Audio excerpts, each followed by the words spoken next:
In this video, I'm going to walk through how to change circular piercing time in WARDCAM. So we've got this part here, and let's say we're going to cut it out of 6-inch aluminum. We'll probably want to make a circular pierce where it's going to sit there for a certain amount of time, making a circular motion as it pierces through the material. So the piercing time is in your material database, and turn on the advanced button and go to the other tab. And this is what it's going to use for the circular piercing time, the speed that it's going to make the revolutions at, and the diameter of the circular pierce that you want to make, and then it calculates how many turns that it's going to make based on those numbers there. We're going to leave these numbers here for now, although it's probably far too short for 6-inch aluminum. Just want to show you how to change it. Hit our next button, we'll put a toolpath on here, we'll make our CNC file.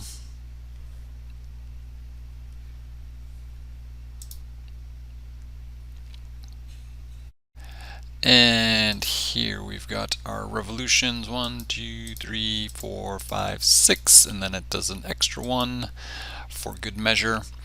And we find out that that is far too few revolutions, that we need many more revolutions. You'd go into your database, material database, and turn on your advanced button again, other, and let's say we figure we need 2 minutes of circular piercing, plug in 120 seconds. Recalculates how many turns that it's going to need to make for that, 139 revolutions.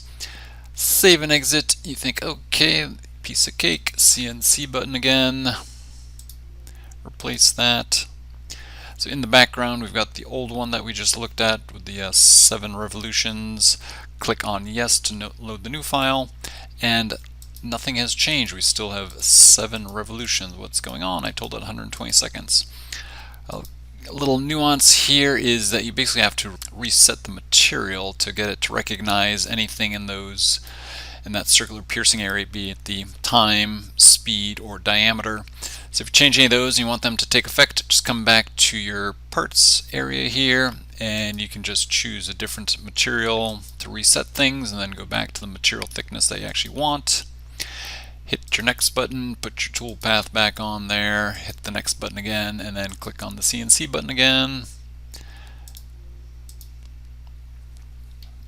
And now when we reload this, now we've got all those turns that we need for 2 minutes of circular piercing.